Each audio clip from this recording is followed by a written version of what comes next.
I'm John Law, this is Chasing Cars, and next to me is the 2025 Mazda CX-60 Pure. Now, our man Tom Baker went along to the launch of this car's early midlife update and drove the whole range. Today, we're taking a magnifying glass to the new base model CX-60 Pure, which has had its price cut dramatically, and it could just be a cracking deal. $50,240 before on-road costs, and Mazda's currently running a promotion of 54 grand drive away.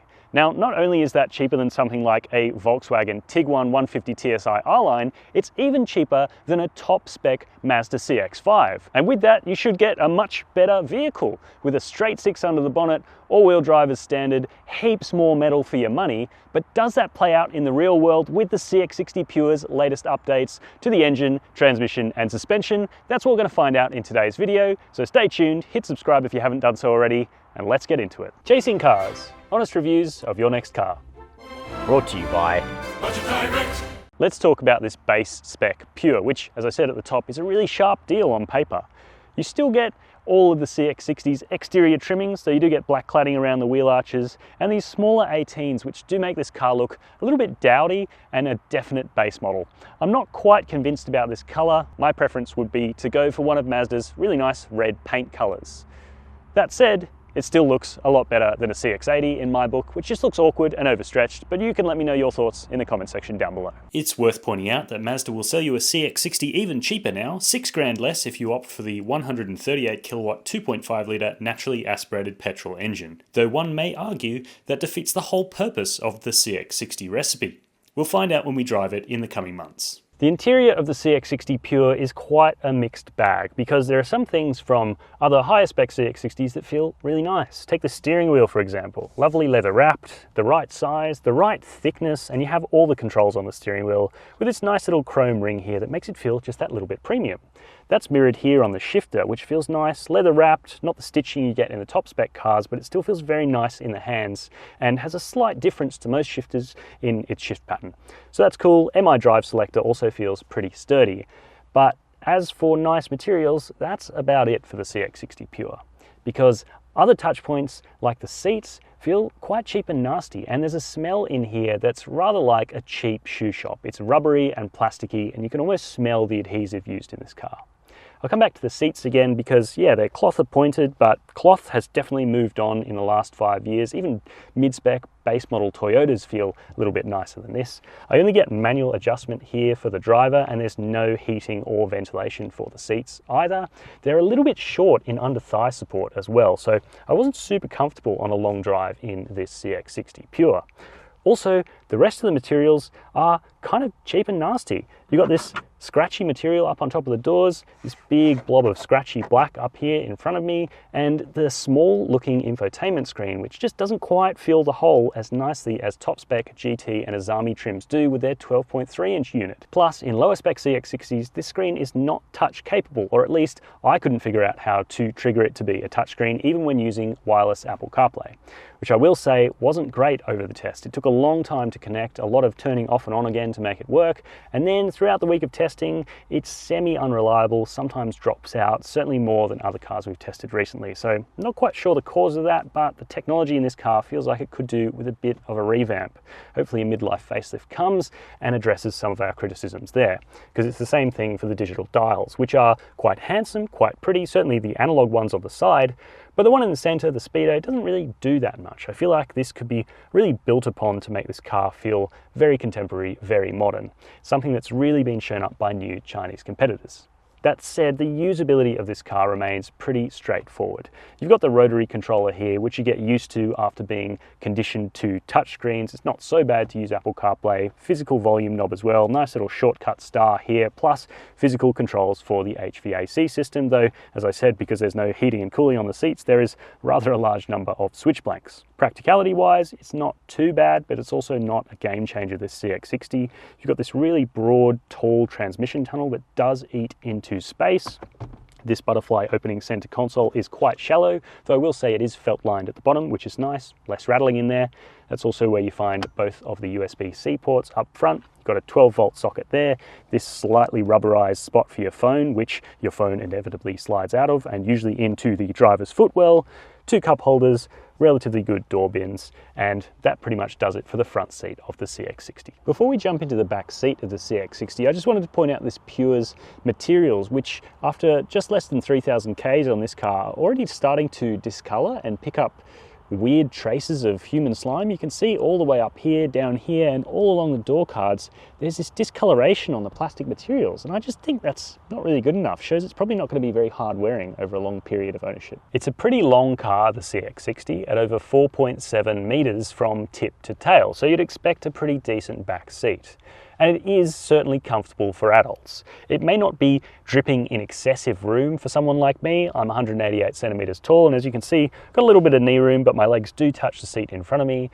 Toe room is pretty good, and with no sunroof, I've got plenty of headroom, but I don't need any more room than this, and I actually really appreciate the supportive and comfortable backrest of the CX-60 and the relatively good under thigh support, which I think actually might be better than the front seats. That said, we continue back here with the same scratchy, rather unpleasant material. You do have a bit of a transmission tunnel, plus because the outboard seats are scalloped, the center seat isn't very comfortable to sit in, certainly for more than about 25, half an hour. Not the greatest spot to put a fifth person, but 4 people will be comfortable. Good width across this car, pretty good visibility out over the front seats. You get air vents, 2 more USB-C charge ports, and the nice inclusion of a 220 volt 3-pin socket, which is good to see. One final clincher though, even though the doors of the CX-60 open really wide, making it nice and easy to fit child seats or children back here when you're in a rush, the windows don't go all the way down. I think that's a real missed point in the CX-60. Why was that not engineered so we had the windows rolling all the way down? Just a bit of a clanger in my opinion.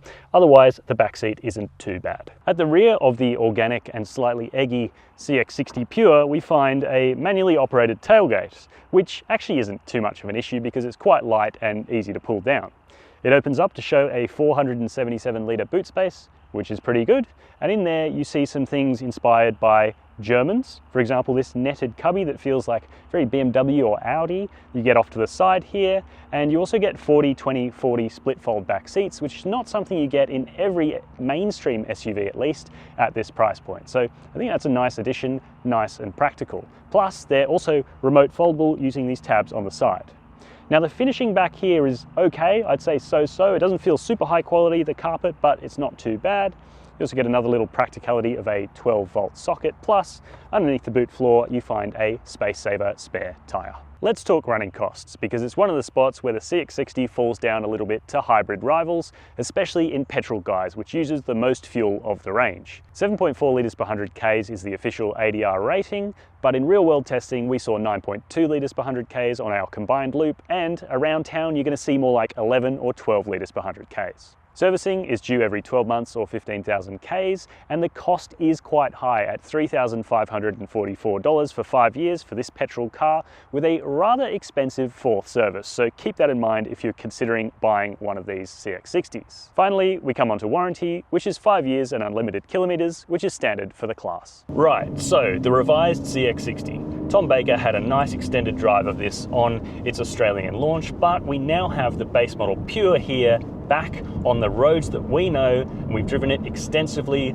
over the biggest bumps we can find to see if the changes Mazda has made to the suspension and all the rest of this package have been worth it. Now let's recap those changes quickly. It's revised spring rates that are softer for extra compliance, and there's another big one, which is the removal of the rear anti-roll bar.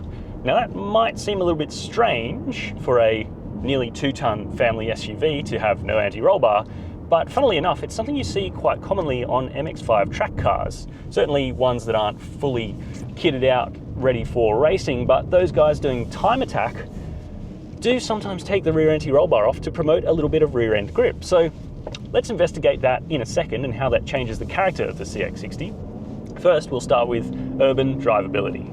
Now it is improved, there's no doubt about that. It's a little bit more compliant when hitting bumps around town, say 20%, and it feels just that little bit better. That said, it's still a long way off a class leader, and I'm not talking about premium class leaders like a BMW X3, a Volvo XC60, or the new Audi Q5. I'm actually talking about the non-premium, the mainstream class leaders like the Volkswagen Tiguan and the Hyundai Tucson. Both of those cars have a more comfortable personality around town. They're a lot softer. The CX-60 still has that slightly terse initial bump compliance, and the suspension is still loud. You can hear the boom from the front and mainly the back as you go over bumps. There's also a disconnect between the front and rear suspension. The ride frequencies are really quite different. The front is firm and controlled, and the rear has a firmer spring rate than rebound damping. And that means sometimes when you come over speed humps, you end up with this extra level of travel before the car fully settles. Something that feels a little bit uncultured still. And all that time you get a little bit of clunkiness from the transmission and the powertrain. The engine, which is a straight six, which we expect to be a creamy, lovely, smooth affair, has a little bit of grumbliness. There's some strange harmonics, certainly on startup, and it doesn't really always pull cleanly through to redline in this car. Sometimes you get a slightly odd kind of gap in torque, and I'm not sure if that's a traction control thing or if it's a level of warmth to the engine or computers, but sometimes you get a beautiful clean pull through and other times it feels a little bit grumbly. Speaking of grumbly, the ESC in this car is also grumbly.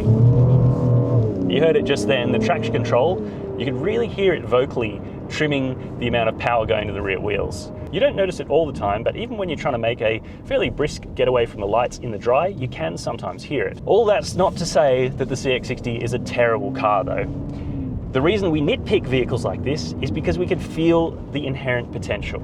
A double wishbone suspension setup plus that inline-six turbo petrol is something that seems so exciting. It seems like it's ready to really give one last hurrah to the petrol engine before we all go into an era of electrification. And yet, Mazda hasn't quite got it right in the CX-60. Still, after the second revision of this car being on sale, it's not quite perfect, but it does retain some of those hallmark driver characteristics that we've always really liked. Starting with the steering, which is direct and just has such a natural ratio and weighting, it feels really friendly with you. The brake pedal, although a little bit dead at the top of the travel, once you start getting into it, the CX-60's brakes are really impressive. And then the inline-six, although not quite as lovely as BMW's B58, is still so much nicer than a thrashy four-cylinder you find in most of the cars of this price range. And you can adjust the balance as the driver. Carry a little bit of rear brake into a off-camber corner there on our private test track, mind you, because we wouldn't do that on the road. And you can feel this car start to move around, and it does what you want. Certainly in situations like that, on a smooth country road, the CX-60 can be a really rewarding car to drive, and I think that speaks to Mazda's development process. Seems like the development drivers spend a long time on handling circuits and perhaps not as much time as they could have refining the everyday comfort of the CX-60. So it remains a little bit of a curio when it comes to driving experience. There's some real glimmers of hope there, and it's great to see Mazda iterating and improving on a product, but there's so much dormant potential that lays there. We'd love to see it go to the next level with adaptive dampers and some further recalibration of the transmission. Because it's still fun in the corners. We've got to talk about safety as well, and I think the CX-60 is of that era, which is now feeling quite nice, where you don't have a bleating speed limit assist going off constantly. You have a lane keep assist that works gently when it needs to, but not overly, and the beeps for the blind spot monitoring system are actually quite pleasant and genuinely helpful. Of course, it's got a 5-star ANCAP rating as well, and the passive safety is pretty good with strong brakes and good road holding too. Time then for an honest verdict on the Mazda CX-60 Pure. And it's a really tricky one to come to a conclusion on, because you can cut this car up in many different ways. If you see it as an alternative to a BMW X3 M50 for way less than half the cost, seems like a pretty good deal. But if you look around at non-premium SUVs like the Volkswagen Tiguan 150 TSI R-Line, which is just a little bit more expensive than this car behind me, then that car drives slicker and feels more polished and feels like a more holistic product. The CX-60 has this slightly strange mix of attributes. That powerful engine, plenty of space inside, but especially in Pure guys, an interior that's just not really up to 54 grand drive away. And that leaves me having to recommend you at least going for the CX-60 Touring. It gets a much nicer cabin and it's not that much more expensive in the real world. I think you'll very much enjoy spending that extra money over the Pure. But let me know your thoughts. Have you bought a CX-60 pre-update, post-update? Are you considering one? I'd love to hear in the comments section down below. While you're there, why not hit subscribe to the Chasing Cars YouTube channel? And as always, thank you very much for watching.